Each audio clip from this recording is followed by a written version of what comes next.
Praise the lord. మంచిది. చిన్న వాక్య భాగాన్ని ధ్యానం చేసుకొని ఆ తర్వాత చదివి ప్రార్థన చేసుకొని వాక్యం ధ్యానం చేద్దాం. ఆదికాండము 12వ అధ్యాయం మొదటి వచనాన్ని చదవండి.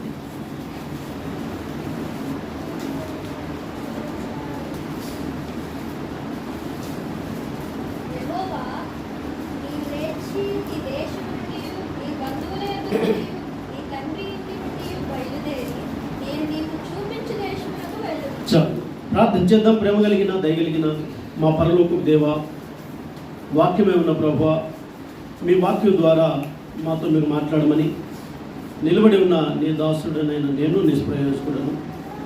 మీ మాటలు విలువైనవి, అమూల్యమైనవి. మమ్మల్ని బ్రతికించే మాటలు, సరిచేసే మాటలు, సరైన మార్గంలో నడిపించే మీ మాటల ద్వారా మాతో మాట్లాడమని వేడుకుంటూ వినే చెవులను, గ్రహించే మనస్సును మాకు దయచేయమని యేసు ప్రభు నామములో ప్రార్థిస్తున్నాము తండ్రి, ఆమేన్. మంచిది ప్రియులారా, శుక్రవారము, శనివారము, ఆదివారము యెహోవా ప్రార్థనా మందిరము, పరిశుద్ధ సంఘ సహవాస కూడికలు ఏర్పాటు చేసినందుకు నేను మొట్టమొదటిగా దైవసేవకులు జోసఫన్న గారిని అభినందిస్తూ ఉన్నాను. మనది జీవగలిగిన సంఘము, దేవుని సంఘం. దేవుని సంఘములో ఏముంటుందంటే జీవం ఉంటుంది. జీవం ఉన్నవారు మాట్లాడతారు, ప్రార్థిస్తారు, మందిరానికి వస్తారు, యాక్టివ్గా ఉంటారు. అంటే చలనము ఉన్నవారిని జీవించి ఉన్నారు అని అంటారు. కనుక మందిరం అన్నప్పుడు మందిరంలో కార్యక్రమాలు జరుగుతూ ఉండాలి, ప్రార్థనలు జరుగుతూ ఉండాలి, విశ్వాసులు తరచుగా మందిరానికి వస్తూ ఉండాలి. ఇది చాలా మంచిది. సంఘ క్షేమాభివృద్ధి కొరకు ఏర్పాటు చేసిన కూడికలు అని జోసఫన్న గారు చెప్పినప్పుడు నాకు చాలా సంతోషం అనిపించింది. ఈరోజు కూడా మా మందిరంలో ప్రార్థన ఉంది, ఆయన కూడా వచ్చేసాను. అక్కడ ఎవరైనా ఒకటి చూసుకుంటారు. కనుక మీ మధ్యలో ఉండటం, నాకు ఇచ్చిన అవకాశం బట్టి జోసఫన్న గారికి వందనాలు చెల్లిస్తున్నాను. ఇక్కడ సేవకులందరికీ వందనాలు, మీకందరికీ కూడా ప్రైజ్ ది లార్డ్. మంచిది ప్రియులారా, చెప్పండి లేచి, మీరు చెప్పండి, లేచి నిలబడి పరిగెత్తాలి. ఈ విషయాలు మీతో నేను చెప్దాం అనుకుంటున్నాను. ఒకటి, మనము లేవాలి. ఈరోజు మన వాక్యాంశం ఏమిటంటే మనము లేవాలి. దేవుడు అబ్రహాముతో మాట్లాడుతూ ఉన్నాడు. మొట్టమొదటి ఏంటంటే దేవుని మాట విని లేవాలి. నెంబర్ 1, దేవుని మాట విని లేవాలి. అబ్రహాము గురించి మనము ఒక వాక్యాన్ని చూస్తాం, చూడండి. యెహోషువ గ్రంథము 24వ అధ్యాయం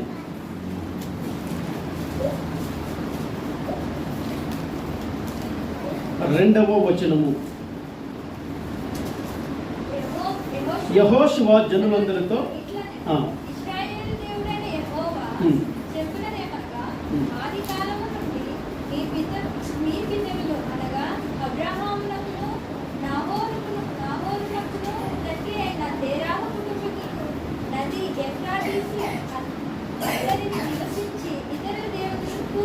అదండి వారి ఫ్యామిలీ ఎటువంటిదంటే అబ్రహాము ఫ్యామిలీ.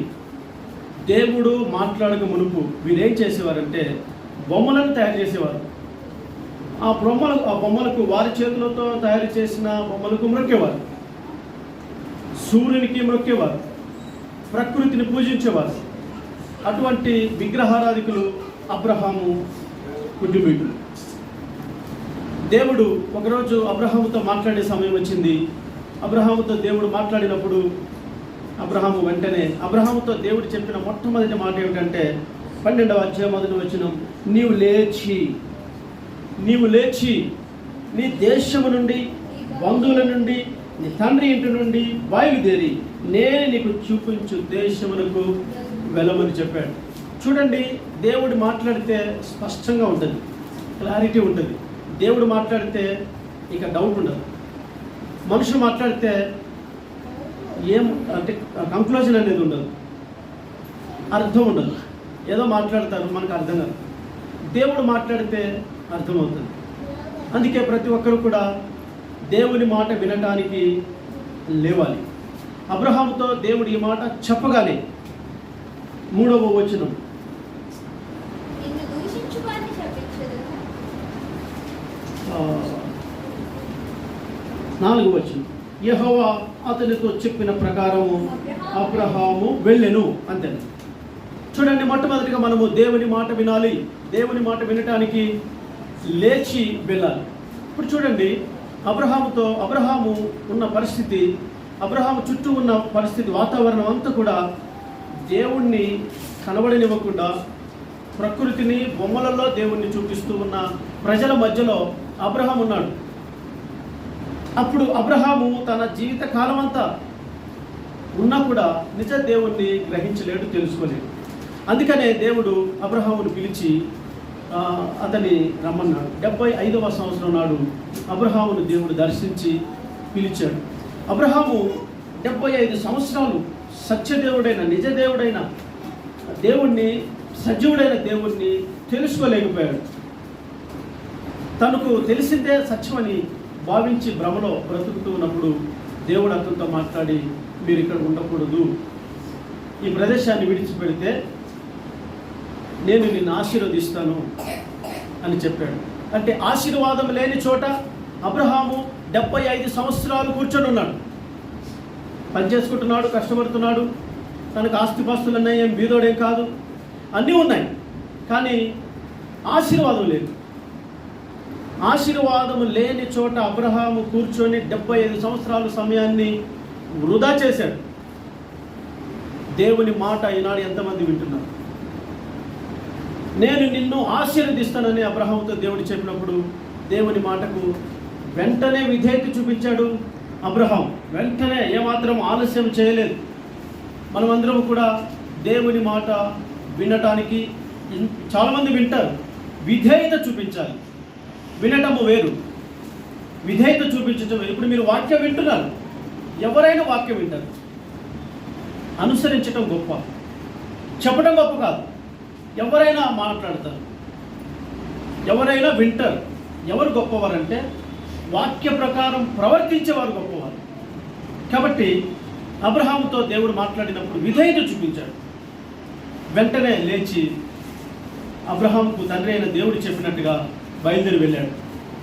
నేను నిన్ను ఆశీర్వదిస్తాను, నిన్ను గొప్ప జనాంగంగా చేస్తాను, నీ వలన అనేక వంశములు ఆశీర్వదించబడతాయి అని చెప్పిన మాట తన మనసులకు చాలా ధైర్యాన్ని ఇచ్చి వెళ్ళాడు. ఎక్కడికి వెళ్ళాలో ఎరుగకనే బయలు వెళ్ళానంట. విశ్వాస వీరుల జాబితాలో హెబ్రీ పత్రిక 11వ అధ్యాయంలో ఉంటుంది.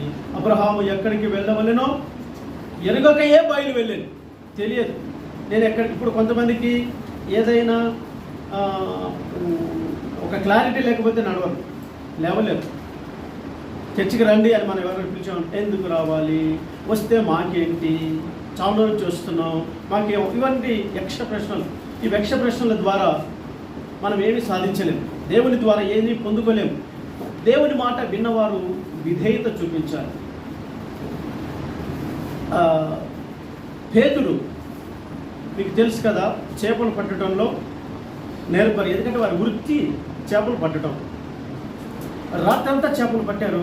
నేను ఒకసారి ఏలూరు పట్టణానికి వెళ్ళాను దేవుని వాక్యం కొరకై, చాలా ఏళ్ళ క్రితం. వెళ్ళినప్పుడు అక్కడ మా స్నేహితుడు ఒకడు ఉన్నాడు. వారి ఇంట్లోనే నేను ఆ రోజు పడుకున్నాను. వారి నాన్న 3 గంటలకు లేడు చూసి, మళ్ళీ 6 గంటలకంతా ఇంట్లో ఉన్నాడు. ఏంటరా మీ డాడీ ఎక్కడికి వెళ్ళాడు అని అడిగాను. చేపలు పట్టడానికి వెళ్ళాడని చెప్పి. అంటే వారికి ఏ సమయంలో చేపలు దొరుకుతాయో వారికి తెలుసు. పేతురుకు చేపలు ఏ సమయంలో దొరుకుతాయో పేతురుకు తెలుసు. కానీ తను అనుకున్న సమయానికి చేపలు దొరకకపోవడంతో రాత్రి అంతా ప్రయాసపడ్డారు. వారు తమ వలలు కడుక్కుంటున్నప్పుడు యేసు ప్రభువారు పేతురు దగ్గరికి వెళ్ళి పేతురుతో మాట్లాడారు. నీ ధోనిని లోతుకు నడిపించి వల వేయమన్నారు. రాత్రంతా ప్రయాసపడ్డాను అని కొంచెం ఏదో మాట్లాడు. ఎందుకంటే పేతురు మాట నోట్లో ఆగదు, వెంటనే మాట్లాడే స్వభావం పేతురు. మనలో కూడా చాలామంది ఉంటారు, త్వరగా వెంటనే మాట్లాడేవారు ఉంటారు. ఏదైనా మాట్లాడుతుంటే కొంతమంది మాట్లాడనివ్వరు, మరి కొంతమంది ఏమో వారి వర్షాంతా అభ్యంతరం అంతా మౌనంగా ప్రశాంతంగా ఉండి వారు మాట్లాడిన తర్వాత వీరు కూడా ప్రశాంతంగా మాట్లాడుతూ ఉంటారు. పేతురు అంత ప్రశాంతంగా మాట్లాడే స్వభావం కలిగిన వాడు కాదు. ఎవరు ఏదైనా మాట్లాడుతూ ఉంటే మధ్యలో అందుకని పరకాయ ప్రవేశం ఉంటుంది. పరకాయ ప్రవేశం చేసేవాడు. ఆ విధంగా నేను రాత్రంతా కష్టపడ్డాను, ఒక్క చేప నాకు వలలో పడలేదు అన్నప్పుడు, అయినను నీ మాట చొప్పున వల వేస్తాను, నీ మాట చొప్పున దేవుని మాటకు విధేయత చూపించాడు పేతురు. విస్తారమైన చేపలు పడ్డాయి. ప్రియులారా, మన దేవుడు దేవుని మాట మనం వింటే మన జీవితంలో కొరత ఉండదు, లోటు ఉండదు, కొదువు ఉండదు.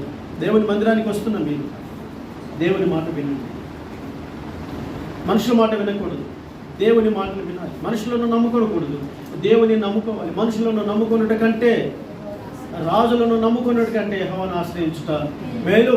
ఈరోజు చాలామంది మనుషుల మాటలే వింటున్నారు, దేవుని మాటలు వినటం లేదు. మనుషుల్లోనే దేవుణ్ణి చూసుకుంటున్నారు, దేవుని పక్కకు పెట్టేస్తున్నారు. కనుక మనము దేవుని మాట వినాలి. దేవుని మాట వినాలంటే మన ఇష్టాలను పక్కన పెట్టాలి.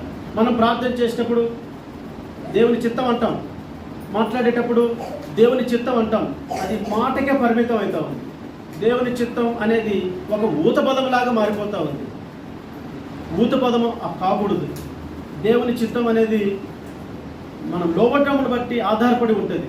దేవుని చిత్తానికి అసలు 75 సంవత్సరాలు ఒక ఊరిని వదిలిపెట్టి ఆ వయసులో రమ్మని దేవుడు పిలిస్తే ఎక్కడికి రావాలి, ఎన్ని రోజులు ప్రయాణం ఉంటుంది.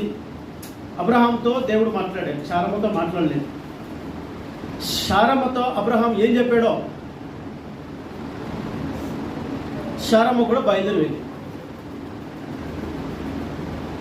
శారమ్మ ఏమండి ప్రయాణం ఎన్ని రోజులు ఉంటుంది, ఎన్ని జతలు బట్టలు తెచ్చుకోమంటారు, సరుకులు సామాగ్రి ఏమైనా తీసుకురమ్మంటారా, అడిగిందో అడగలేదో, ఈయన ఏం సమాధానం చెప్పాడో తెలియదు. నేను ఒక విషయం చెప్తే గుర్తుపెట్టుకోనండి, మీరు దేవునికి విధేయత చూపించి దేవుని మాట వింటే మీ పిల్లలు మీకు విధేయత చూపిస్తారు, మీ మాట వారు వింటారు. మీరు దేవుని మాట వినకపోతే మీ పిల్లలు మీ మాట వినరు. మీరు దేవునికి విధేయత చూపించకపోతే మీ పిల్లలు మీకు విధేయత చూపించరు. తల్లి ఎట్టిదో బిడ్డ కూడా అతిదే. కాబట్టి దేవుని మాట వినాలి. అబ్రహాం లేచాడు, చూద్దాంలే అనుకోలేదు. మాట్లాడారు కదా, మళ్ళీ ఒకసారి మాట్లాడితే అప్పుడు ఆలోచన చేద్దాంలే అని అనలేదు. వెంటనే లేచాడు. మరి భార్యను కదిలించడం అనేది చాలా కష్టం. సిస్టర్స్ను అంటే ప్రతిదీ ప్రశ్నలు, ఎందుకు, ఎలా, ఏమిటి, అనేక ప్రశ్నలు, ఎన్నో ప్రశ్నలు. ఇప్పుడు మా ఆవిడైనా కూడా మనం తొందరగా రెడీ అవ్వు, మనం వెళ్ళాలి బయటికి అని అన్నాను అనుకోండి, ఎక్కడికి అని అడుగుని ఉంటారా? ఒకటి ఎందుకు అని అడుగుని ఉంటారా? ఏంటి ఫంక్షన్ అని అడుగుని ఉంటారా? ఎక్కడికని ఎందుకు అడుగుతారంటే ఎందుకు అడుగుతారంటే ఏం ఫంక్షన్ అని ఎందుకు అడుగుతారంటే వారు ఏ విధంగా రెడీ కావాలో అది తెలుసు. చావు దగ్గరికి వెళ్ళాలనుకుంటే ఒక రకమైన బట్టలు వేసుకోవాలి, అదే పెళ్ళికి వెళ్ళాలని మరో రకమైన బట్టలు వేసుకోవాలి. అంటే తప్పేమంటలేదు నేను, ఆ విధంగా సిద్ధపడతారు సమయ సందర్భాన్ని బట్టి. అని అబ్రహాంకి శారమ్మకు అబ్రహాం ఏం చెప్పాడో తెలియదు. ఆవిడ తన మాట విన్నది, భర్తను గౌరవించింది, లోబడింది, తనతో పాటు వెళ్ళింది. దేవుడు వారికి ఏమి తక్కువ చేయలేదు. తను లేచాడు, తన భార్య కూడా లేచింది, లోతు కూడా తనతో పాటు లేచి, పనివారు కూడా వారితో పాటు లేచి దేవుడు చూపించే దేశానికి వారు వెళ్ళారు. 25 సంవత్సరాలు ప్రయాణం చేశారు. 25 సంవత్సరాలు విశ్వాసంతో ప్రయాణం చేశారు. దేవుడు వారికి ఏ లోటు లేకుండా, దేవుడు అన్నట్టుగానే దేవుని నోట నుంచి వచ్చిన మాట ఎవరు కూడా దానిని కాదనలేదు. మాట ఇచ్చిన దేవుడు నమ్మదగిన వాడు. అందుకే అబ్రహాము గురించి రోమపత్రిక 4వ అధ్యాయంలో అబ్రహాం అంటాడు, దేవుడు 4వ అధ్యాయం రోమిలికి రాసిన పత్రికలు చూద్దాం. అబ్రహాము దేవుని నమ్మెను, అది అతనికి నీతిగా ఎంచబడి అన్నమాట. నేను చదివేశాను. కాబట్టి అబ్రహాము దేవుని నమ్మాడు, నీతిగా ఎంచబడింది, ఫలము అనుభవించాడు. నెంబర్ 1, దేవుని మాట మనం వినాలి. దేవుని మాట వినడానికి మనం లేచి సిద్ధముగా ఉండాలి. దేవుడు చెబితే వెంటనే చేయాలి. దేవుడు నాతో మాట్లాడినప్పుడు నాకు దేవుడు అని తెలియదు. నాతో దేవుడు మాట్లాడి చాలా చిన్న వయసులో నాతో దేవుడు మాట్లాడు. 1994 సంవత్సరంలో దేవుడు నాతో మాట్లాడాడు. నాకు దేవుడు అని తెలియదు, ఎవరో మాట్లాడుతున్నారు అనుకున్నాను. అప్పుడు నేను దేవుని నమ్ముకోలేదు. మా అన్నకు భయపడి చర్చికి వెళ్ళేవాడిని. మా అన్న కొడతాడేమన్నా తిడతాడేమన్నా అని యాక్టింగ్ చేసేవాడిని. మా అన్న ఎప్పుడో ఒకసారి ఊరికి వచ్చేవాడు. మా అన్న ముందర నటించేవాడిని. ఆ తర్వాత అట్లా నేను అప్పుడప్పుడు చర్చికి వెళ్ళేవాడిని. భక్తితో ఏనాడు నేను పోలేదు. దేవుడు మాట్లాడినప్పుడు నాకు తెలియదు దేవుడు అన్న సంగతి. మరలా 1998వ సంవత్సరంలో మరలా దేవుడు నాతో మాట్లాడాడు.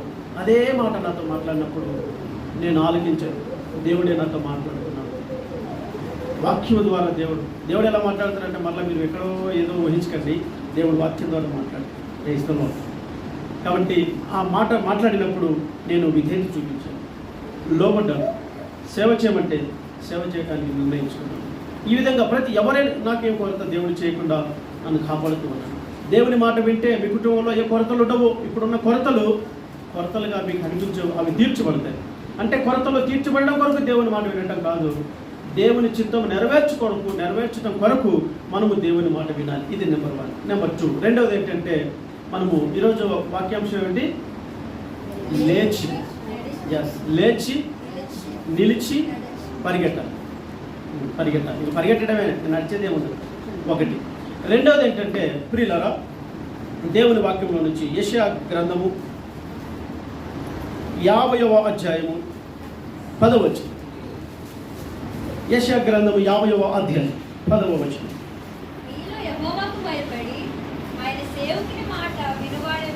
అది నెంబర్ 2. రెండవది ఏంటంటే దేవుని సేవకుని మాట వినాలి. మనము లేచి దేవుని సేవకుని మాట వినాలి. ప్రశ్న ఉంది ఇక్కడ, మీరు దేవుని సేవకుని మాట వినువాడు ఎవడు? ఎంతమంది దేవుని సేవకుని మాట వింటున్నారు? మీ కుటుంబంలో ఒకరు కాదు దేవుని సేవకులు. మీకు చాలామంది సహాయం చేస్తుంటారు. ఆ సహాయం చేసే వారిలో ఒకరు కాదు దేవుని సేవకుడు. దేవుని సేవకుడు దేవునికి ప్రతినిధి. దేవుని సేవకుడు ప్రత్యేకించబడిన వాడు. దేవుని సేవకుడు దేవుని సేవకులకు ప్రతిష్ఠింపబడినవాడు. దేవుని సేవకుని మాట మనం వినాలి. 2 స్త్రీల గురించి నేను చెప్తాను. ఒకరు మీకు బాగా తెలుసు, నయోమి. ఎక్కడి నుంచి ఎక్కడికి వెళ్ళింది? బెత్లెహేము నుండి మోయాబు దేశానికి వెళ్ళింది. వెళ్ళిందా వెళ్ళలేదా? నేను చూడలేదంటారా? వెళ్ళి బైబిల్ చదువుతున్నాం కాబట్టి దేవుని సేవకుని మాట మనం వినాలి. రెండోది, ఈవిడ బెత్లెహేం అంటే రొట్టెల ఇల్లు, సమృద్ధి కలిగిన ప్రదేశాన్ని వదులుకొని మోయాబు దేశానికి వెళ్ళింది. అక్కడ ఆహారం దొరుకుతుందని, అక్కడ కరువు లేదని, ఇక్కడ కరువు ఉందని భయపడి తన భర్త ఇద్దరు కలిసి ఆలోచన చేసుకొని 2 కుమారులను తీసుకొని వారు మోయాబు దేశానికి వెళ్ళిపోయారు. ఏం జరిగింది? మేలు కలిగిందా, నష్టం కలిగిందా? అందరికీ తెలుసు కదా. నష్టం వచ్చింది. 2 కుమారులు, 3 మగపిల్లలు చచ్చిపోయారు. ఆ ఊర్లోనే మోయాబీలతోనే వివాహం జరిగించింది తన కుమారులకు. 2 కుమారులు, భర్త చనిపోయి 3 విధవరాలు అయిపోయి తిరిగి ఇంటికి వచ్చేటప్పుడు 2 కోడలతో చెప్పి మీరు వెళ్ళిపోండమ్మా అంటే, చిన్న కోడలు వెళ్ళిపోయింది, పెద్ద కోడలతో పాటు బెత్లెహేంకి వచ్చింది. బెత్లెహేంలో ఎవరో ఎదురుపడ్డప్పుడు, అమ్మా నీ పేరు నయోమి కదా అని అంటే, నన్ను నయోమి అనొద్దు, నన్ను మారా అనండి అన్నాను. ఏంటమ్మా అంత మాటమ్మా, చాలా భక్తిపరురాలివి, ఇంత భక్తి చేసేదానివి, అంత మాట అంటున్నావు ఏంటి? అవును, సర్వశక్తుడైన దేవుడు నాకు అన్యాయం చేశాడు అన్నది. అన్నీ ఆవిడిష్టమే. ఈ ఊరిని వదిలిపెట్టింది ఆవిడిష్టమే, వేరే ఊరికి వెళ్ళింది ఆవిడిష్టమే, మళ్ళీ తిరిగి వచ్చింది ఆవిడిష్టమే, మళ్ళీ నోటికి వచ్చినట్టుగా మాట్లాడుతున్నది కూడా ఆవిడిష్టం. కొంతమంది అలాగే నోటికి వచ్చినట్టుగా, వాళ్ళకి నచ్చినట్టుగా నోట్లోంచి ఏ మాట వస్తే దాన్ని కొన్ని మాటలు మనం మింగేసేయాలి, కొన్ని మాటలు మాట్లాడాలి. క్షమాభివృద్ధి కలిగించే మాటలు మాట్లాడాలి, కానీ ఉపయోగం లేని మాటలు, దేవుణ్ణి దూషించే మాటలు, దేవుణ్ణి అవమానపరిచే మాటలు మాట్లాడకూడదు. దేవుణ్ణి మహిమపరిచే మాటలు మన నోట అనర్ఘలంగా రావాలి. ఇది మీకు అందరికీ తెలుసు కాబట్టి నేను ఆ రెఫరెన్స్ మీకు తెలుసు కాబట్టి నేను మీకు చెప్తున్నాను. మీకు తెలియని, మీకు కొంతమందికి తెలిసిన ఒక విషయాన్ని నేను మీకు తెలియజేస్తున్నాను. అదేమిటంటే మొదటి రాజుల గ్రంథము, రెండవ రాజుల గ్రంథం 8వ అధ్యాయం మొదటి నుంచి చదువు. ఒకనాడు ఎలీషా తాను బ్రతికించిన బిడ్డకు తల్లి అయిన ఆమెను పిలిచి, యెహోవా క్షామకాలము రప్పింపబోతున్నాడు, 7 సంవత్సరములు దేశంలో క్షామం కలుగునని చెప్పి, నీవు లేచి నీవును నీ ఇంటి వారును ఎచ్చిన నుండిట అనుకూలము అచ్చట పోవుదనగా. చూడండి, ఇవిడ తెలుసు కదా మీకు. ఇవిడ పేరు చెప్పండి, నేను మీకు 1 లక్ష రూపాయలు ఇస్తాను. చెప్పకపోతే మీరు అందరూ ఒక్కొక్కరు 1 లక్ష రూపాయలు ఇవ్వండి. ఇప్పుడు కాకపోతే తర్వాత అప్పుడెంత కంతులుగా నాకు అప్పుడప్పుడు ఇవ్వండి. ఒకసారి ఇవ్వాల్సిన అవసరం లేదు. మీరు చెప్తే నేను ఒక్కొక్కరికి 1 లక్ష రూపాయలు ఇస్తాను. చెప్పండి, నోరు తెచ్చుకొచ్చి మాట్లాడండి. ఇప్పుడు నా ప్రశ్నకు సమాధానం చెప్పండి. నా దగ్గర డబ్బులు నేను మీకు ఇస్తాను, అప్పుడప్పుడు ఇస్తాను, ఒకసారి ఇవ్వండి. అలాగే మీరు చెప్పారు అనుకోండి, నేను ఇస్తాను. మీరు చెప్పలేదు అనుకోండి, మీరు నాకు ఇవ్వండి అంటున్నా. ఏమంటారు మీరు? ఇష్టం లేదా? తీసుకోవటం ఇష్టం లేదు, ఇవ్వటం ఇష్టం లేదా? ఓకే, తెలుసా ఈవిడ పేరు? 4వ అధ్యాయంలో ఉంటుంది. 2వ రాజుగారు 4వ అధ్యాయంలో ఉంటుంది. ఈవిడ పేరు ఉండదు. ఈవిడ నివసిస్తున్న ఊరి పేరు ఉంటుంది, షూనేము. ఆవిడ నివసిస్తున్న ఊరు షూనేము పట్టణంలో ఆవిడ నివసిస్తుంది. అని ఆవిడకు ముందు ఏమంటుందంటే ఘనురాలైన షూనేమురాలు. ఘనురాలు ఘనతకు ముందే ఉంటుంది. చెప్పండి, ఘనతకు ముందే ఉంటుంది. మా ఇంటి ముందే ఉందో చెప్పండి, చెప్తాను. మా వెనకే ఉందో చెప్పండి, చెప్తాను. తర్వాత మా ఇంటి వారు ఏం కొన్నారో చెప్తాను, ఏం కొనబోతున్నారు కూడా చెప్తాను. కానీ ఘనతకు ముందు ఏముంటుంది? నన్ను మాత్రం ఉంటుంది. ఎవరిని అడగాలని అన్నాడు అంటారేది. ఘనతకు ముందు వినయం ఉంటుంది. పడిపోవటానికి ముందు అహంకారమైన మనసు ఉంటుంది. కనుక ఘనతకు ముందు వినయం ఉంటుంది. ఈవిడకు ముందు పేరేమొచ్చిందంటే ఘనురాలు అయిన షూనేమురాలు అనే ఒక స్త్రీ షూనేము పట్టణంలో ఉన్నప్పుడు దైవజనుడు తరచుగా అక్కడికి వెళ్తూ రావడం చూసి దైవజనుడిని గమనించి సడన్గా కాకుండా మెల్లగా అబ్జర్వ్ చేసి గమనించి, ఇతను దైవజనులా కనబడుతున్నారు, అయ్యా మీరు ఎక్కడ ఏంటి అంటే, ఫలానమ్మ నేను దేవుని సేవకుని. మంచిది అయ్యగారు, మీరు ఏమనుకోకపోతే మా ఇంటికి వచ్చిపోండి అన్నది. ఆయన వస్తున్నాడు పోతున్నాడు. అలా వాళ్ళ భర్త అడిగారు, నేను ఎవరు అన్నప్పుడు ఆవిడ అంటుంది, ఏమండి నేను ఒక ఇల్లు కట్టితే బాగుంటుందండి. మంచి దైవసేవకుడు, దైవభక్తి కలిగిన దైవసేవకుడు. పాస్టర్ మెరిసేదంతా బంగారం కాదు, తెల్లనివన్నీ పాలు కావు, నల్లనివన్నీ బ్యాగులు వేసుకొని బైబుల్ పెట్టుకున్న వాళ్ళంటి పాస్టర్లు అందరూ పాస్టర్లు కాదు. అది మీరు గమనించాలి. ఇందాక మా ఇంటికి నేను స్నానం చేస్తున్నాను, 2 సిస్టర్స్ వచ్చారు, డాక్టర్స్ అంట. స్నానం చేస్తున్నాను, మాట్లాడమ్మా లేడీస్ కదా అని నేను మా పాస్టర్మ్మ గారితో మాట్లాడించాను. వాళ్ళు వచ్చి ఏం చెప్తున్నారంటే, సిస్టర్ నేను డాక్టర్ని, ఈవిడ కూడా డాక్టర్, శంషాబాద్ సికింద్రాబాద్ నుంచి వచ్చాం అని ఏదో మాట్లాడుతూ శంషాబాద్లో ఏదో మీటింగ్ జరుగుతుందంట. ఆ మీటింగ్లో ఎటువంటి రోగమైన వారైనా కూడా స్వస్థత పొందుతారంట. ఇదిగో చూడండి అని ఒక వీడియో అంటే నాకు వినబడుతుంది, వీడియో చూపించారు. అండి నేను అనారోగ్యంతో ఉంటే మీ పాస్టర్ గారు ప్రార్థన చేస్తే మంచిగా అయిపోయిందండి అంటే వెంటనే కట్ చేసేసింది. తర్వాత ఏదో మాట్లాడింది. పాస్టర్ గారు సరేనండి నేను చర్చిలో చెప్తాను, మీరు వెళ్ళండి. అయితే ఒక విషయం చెప్తున్నా సిస్టర్, మీరు క్రైస్తవులకు సువార్త చెప్పడం కంటే కొంచెం అన్ని జనులు చెప్తే బాగుంటుందని ఆవిడ సున్నితంగా చెప్పేసి లోపలికి వచ్చేసింది. తర్వాత నేను రెడీ అయిపోయి నాకు అడవిడైంది, నేను కూర్చొని మాట్లాడుతుంటే 1 గంట సేపు అలా కూర్చొని మాట్లాడవాలి. ఆ తర్వాత నేనన్నాను, మా పాస్టమ్మ గారితో చెప్పాను, సిస్టర్తో, చూసావా యేసుప్రభు గురించి వారు ఒక్క మాట కూడా చెప్పలేదు. నేను విన్నాను, యేసుప్రభు గురించి ఒక్క మాట కూడా చెప్పలేదు. పాస్టర్ గారు వస్తున్నారు, రోగులను స్వస్థపరుస్తారు అని వీడియో చూపించి పాస్టర్ గారు నా కోసం ప్రార్థన చేస్తే నాకు గడ్డలు తగ్గిపోయాయి అని అంటున్నారు. దేవుడే లేడు అక్కడ, దేవుడే లేడు. అంటే వారు ఎవరిని ప్రమోట్ చేస్తున్నారంటే ఒక పాస్టర్ గారిని ప్రమోట్ చేస్తున్నారు. నేను పాస్టర్ అమ్మతో చెప్పాను, ఆమె నెంబర్ ఇచ్చింది, ఈసారి ఫోన్ చేస్తే మనుషులను గౌరవించకుండా, మనుషులను గనపరచకుండా దేవుణ్ణి గనపరచమని చెప్పండి. నిన్ను స్వస్థపరచు యెహోవాను నేనే అన్న. శారీరక స్వస్థతలు అవసరం లేదు. ఇప్పుడు బాగైంది అనుకోండి, రేపు పొద్దున మళ్ళీ ఇప్పుడు మీరు హాస్పిటల్ మళ్ళీ ఒక ₹1,00,000, మళ్ళీ ₹1,00,000. పందానికి మీరు ఎవరు ముందుకు వస్తలేరు, అంటే మీరు ఎట్లా గెలవలేరు కాబట్టి నేను ఉద్యోగ పందాలకు వస్తాను. మళ్ళీ మీకు అందరికీ ₹1,00,000 బంపర్ ఆఫర్. హాస్పిటల్కి వెళ్ళని వాళ్ళు ఎవరైనా ఉంటే ₹1,00,000 డబ్బులు ఇస్తారు. పుట్టిన మానుకొని ఇప్పుడు ఎవరు పోకపోతే ఒక్కొక్కటి నాకు ₹1,00,000. దేనికి మీరు ముందు రాకపోతే నేను ఏం చేయని చెప్పండి. మీ డబ్బులు అంటే ప్రీతి లేనట్టు ఎందుకోండి. పాస్టర్ గారు మిమ్మల్ని డబ్బులు పెంచకుండా వాక్యాల్లో పెంచుతున్నారని నాకు ఇప్పుడు అర్థమైంది. అందుకే మీరు డబ్బు ఎంత ఆశ జీవించినా కూడా మీరు ఆశపడతలేరు. ఎవరైనా డాక్టర్ దగ్గరికి వెళ్ళకుండా ఉన్నారా? అందరు వెళ్ళారు. ఏదో ఒక జబ్బు కారణంతో, ఏదో ఒక అనారోగ్యంతో డాక్టర్ దగ్గరికి వెళ్ళారు, తగ్గిపోయింది. మరలా రాకుండా ఉందా?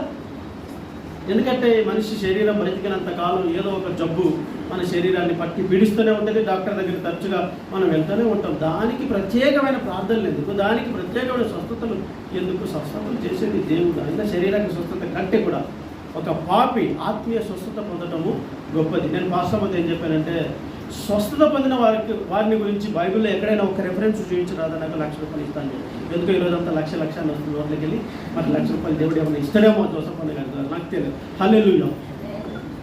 అయితే బైబిల్లో స్వస్థత పొందిన వారు ధన్యులు, పరలోక రాజ్యం వారిదని కానీ, స్వస్థత పొందినందుకు పరలోక రాజ్యంలో సంతోషం కలిగినట్టు కానీ ఎక్కడైనా ఒక రెఫరెన్స్ చూపించి ₹1,00,000 ఇస్తా అని చెప్పాను. ఆయన ఒక మాట చెప్తా చూడరాదా? మారు మనసు పొందు ఒక పాప విషయమే పరలోకంలో ఎక్కువ సంతోషం కలిగింది అన్నమాట నేను చూపిస్తాను. ₹1,00,000 ఇస్తావాను. అది నాకు కూడా తెలుసు అన్నాను. కాబట్టి స్వస్థతల గురించి ఒక పాస్టర్ గారిని ప్రమోట్ చేయడానికి ఆవిడ వచ్చిందంటే నాకు చాలా ఆశ్చర్యపడిపోయింది. చదువుకున్నవారు, డాక్టర్గా ఉన్నవారు దేవుని గురించి చెప్పడం లేదు, మనుషుల గురించి చెప్పడం చూసి నాకు చాలా ఆశ్చర్యం అనిపించింది. ఎటు పోతున్నారో ప్రపంచం. దేవుని మహిమపరచాల్సిన వారు మనుషులను కనపరుస్తున్నారు ఏంటి? నాకు చెందవలసిన మహిమ ఏమాయను అని దేవుడు బాధపడుతున్న బాధ వారికి ఎందుకు అర్థం కావటం లేదని వారు నాకు ఎదురుపడ్డారు. మరలా నేను వారితో ఏం మాట్లాడకుండా తలదించుకొని మౌనంగా వారి ముందరే నడుచుకుంటూ వచ్చి ప్రతి ఇల్లు తిరుగుతున్నారు. వారు ఆ ఊళ్ళోనంతా మా దగ్గరికి వచ్చే విశ్వాసులే. ప్రతి ఇల్లు తిరుగుతున్నారు. తిరిగనివ్వండి, ఏమన్నా చేసుకునివ్వండి, మా వాళ్ళు ఎక్కడ పోరు. నేను అదే చెప్తాను, పాస్టర్లను నమ్మొద్దు అని చెప్తాను. సేవకులను ఎవరిని నమ్మొద్దు, దేవుడిని నమ్మండి అని నేను అప్పుడు చెప్తున్నాను, ఇప్పుడు చెప్తుంటాను. మీరు మా చర్చికి ఎప్పుడు వచ్చేవారని కనుక్కోవచ్చుకోండి. కనుక దేవుని సేవకుని మాట సంఘం వినాలి. దేవుని సేవకుని మాట ఇప్పుడు ఆ గనురాలైన సునేమిరాలు భర్త తన దైవసేవకుని ఇంట్లో చేర్చుకొని భర్తను కన్వీనియన్స్ చేసి తన ఇంట్లో ఆతిథ్యం ఇచ్చినప్పుడు ఇంత గౌరవిస్తుంది కదా. నీకేమైనా అవసరం ఉందమ్మా అంటే నోరు తెరిచి ఆవిడ చెప్పలేదు. ఇప్పుడు ఏదైనా మీకు ప్రార్థన మనవులు ఏమని ఉంటే చెప్పండి, మీకోసం ప్రార్థన చేస్తానంటే అన్నయ్య ఈ ముక్కు కడుతుంది, ఈ చెవు నొప్పులు వేస్తుంది, ఒక కుడిసే పని చేయట్లేదు, ఒక ఎడచే మాత్రం పని చేస్తుంది, చాలా ఇబ్బందిగా ఉంది, ఒక లిస్టు ఇంత పెద్దది చదువుతారు. ఏదన్నా ప్రాబ్లం ఉంటే చెప్పండి, మీకోసం నేను ప్రార్థన చేస్తానంటే. ఈ గనురాలని ఎందుకన్నారంటే, అమ్మ నీకు ఏదన్నా కష్టం ఉంటే చెప్పు, నువ్వు మాకు ఎంతగా ఉపకారం చేస్తున్నావు కదా, పరిచర్య చేస్తున్నావు కదా, నీకు ఏమన్నా కష్టం ఉంటే చెప్పమని దైవసేవకుడు ఎలీషా అడిగితే నాకేమీ లేదండి అన్నది. ఎందుకు లేదు? ఎలీషా దగ్గర ఉన్న గెహాజీ అంటున్నాడు, సార్ ఈవిడకి సంతానం లేదండి, చాలా బాధపడుతుంది, ఆవిడ చెప్పలేకపోతుంది అని. అడగగానే పొలం అని ప్రతిదీ చెప్పకూడదు, మనం దేవునికే చెప్పాలి అంతే. మనుషులు ఏదంటే ఏది కూడా చెప్పకూడదు, తొందరపడి మాట్లాడకూడదు, దేవునికి చెప్పాలి ప్రతి సమస్య. గెహాజీ చెప్పినప్పుడు అమ్మ మీదటికి నీకు ఒక కుమారుడు పుడతాడు అని దైవసేవకుడు నోటి నుంచి వచ్చిన మాట అన్నట్టుగానే నెరవేరింది. జరిగిపోయింది, సంతోషం. ఆ బాబు మధ్యలో మరలా తిరిగి చనిపోయాడు, దైవసేవకుడు ఎలీషా బ్రతికించాడు, అది వేరే విషయం.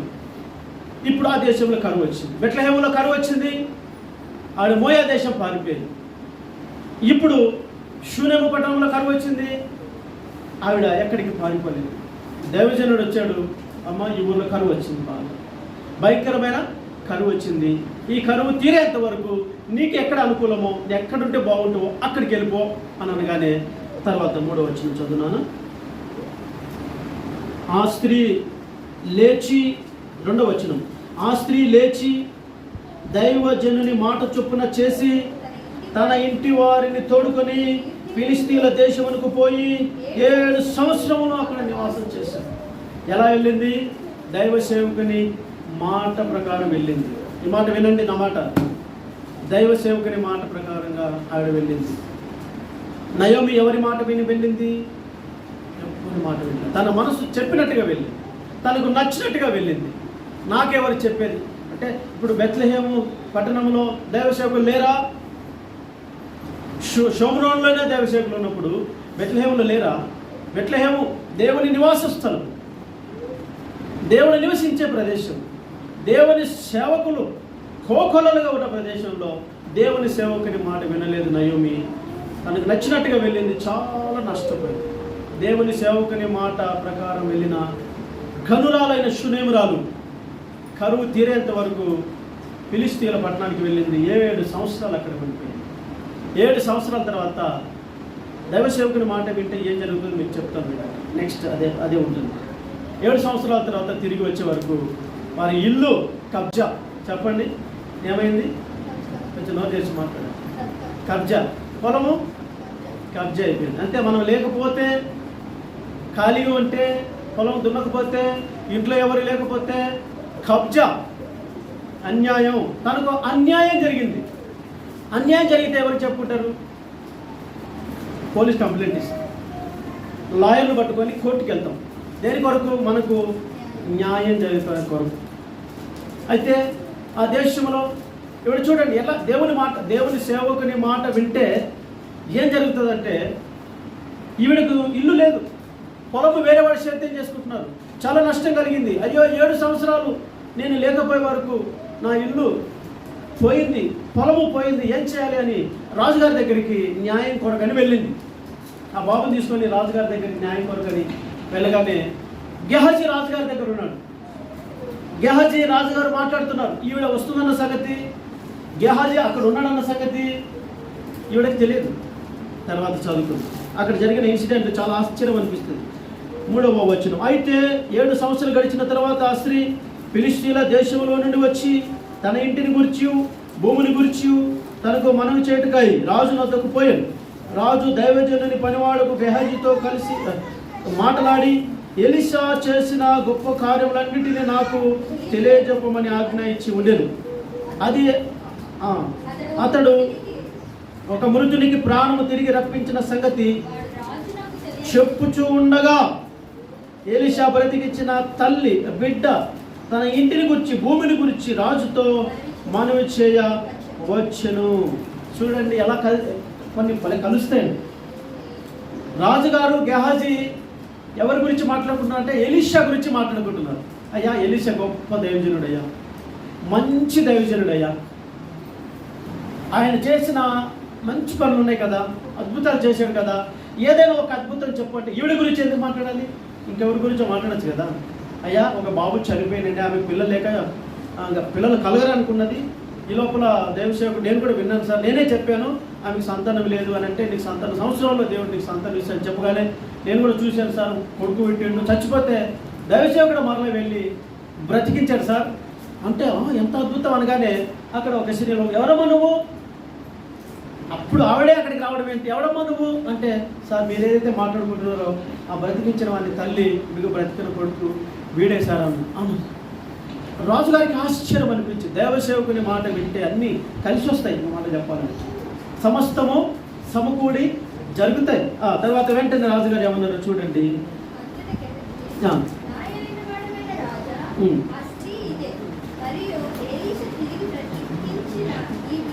వీడే అని చెప్పగా ఆ స్త్రీని అడిగినప్పుడు ఆమె అతనితో సంగతి తెలియచెప్పాను. ఆమె పక్షముగా ఒక అధిపతిని నియమించి సొత్తు యావత్తు ఆమె దేశమును విడిచి వెళ్ళినప్పటి నుండి నేటి వరకు భూమి ఫలించిన పంట యావత్తు ఆమెకు మరలా తిరిగి అని సెలవించాను. Praise the lord. ఎంత గొప్ప విషయం అండి. 7 సంవత్సరాల పంట ఎక్కడికన్నా పోయిందా? చిల్లిగవ్వ కూడా అంత కూడా పోలేదు.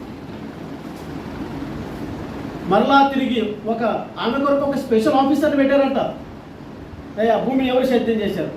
7 సంవత్సరాల పంట ఎంత పంట పండింది అదంతా కూడా తీసుకున్నారు. రాజుగారు చెప్తే ఇక ఎవరైనా చేయకుండా ఉంటారా? ఆ 7 సంవత్సరాల కరువులో పండిన పంట మొత్తం అంతా కూడా తన ధనగారంలోకి తీసుకుని రావటం, ఆవిడ సమృద్ధిగా బ్రతకటం జరిగింది. ఎలా జరిగింది? దేవుని సేవకుని మాట వినటం ద్వారా. చర్చికి వస్తున్న మీరు దేవుని సేవకుని మాట విన్నారు. ఎందుకని? వారు ప్రతిష్ఠించబడిన వారు, దేవుని సేవకు సమర్పించబడిన వారు. మీలాంటి నాలాంటి మనలాంటి సాధారణమైన వ్యక్తులు కాదు. ఒక సాధారణమైన వ్యక్తిలాగా దేవుని సేవకులను మీరు ఎవరు చూడకూడదు. దేవుడు తన మహిమతో సేవకులను నింపుతూ ఉంటారు. దైవ సేవకులు సంఘక్షేమం కొరకు ఎప్పుడు ఆలోచన చేస్తూ ఉంటారు. మీకు ఏం కష్టం వచ్చినా వారు వెంటనే మేము, వారు అంటే ఎవరో అనుకుంటాం, మళ్ళీ మేము కల్పించుకొని అర్ధరాత్రి అయినా అపరాత్రి అయినా ఏ కష్టం వచ్చినా మీ బంధువులు ఎవరు రారు, కానీ సేవకులు మీతో ఉంటారు. మీరేం డబ్బులు ఇచ్చారని కాదు, దేవుడు మీ కొరకు ఆ విధంగా సేవకులను నియమించారు. అది మీరు అదృష్టంగా భావించాలి. దేవుని కృపకు పాత్రలు అని మీరు భావించాలి. దైవ సేవకులను గౌరవించాలి. దేవుని కంటే తక్కువగా చూడాలి, దేవుని కంటే ఎక్కువగా ఎప్పుడు సేవకులను మనం చూడకూడదు. రెండవది ఏంటంటే, మనము దేవుని సేవకుని మాట ఎక్కడి నుంచి లేవాలి? మనము లేచి, ఇంతవరకు దేవుని సేవకుల మాట వినటం లేదేమో, దేవుని సేవకుని ఒక సాధారణమైన వ్యక్తిగా మీరు చూస్తున్నారేమో. సాధారణమైన వ్యక్తే, కానీ అతను ప్రతిష్ఠించబడిన వారు. మనకంటే బెటర్గా, మనకంటే ఇంకెక్కువగా దేవుని మహిమతో నింపబడిన దైవ సేవకుని మాట సంఘము ఖచ్చితంగా వినటం అనేది సంఘానికి అది క్షేమము కలుగ చేస్తూ ఉంది. ఇది రెండవది. ఇదే యెషయా గ్రంథం ఇందాక చదువుకున్నాం కదా, యెషయా గ్రంథం మూడవది మొదటి రాజుల గ్రంథము 19వ అధ్యాయం 7-8 వచనాలు.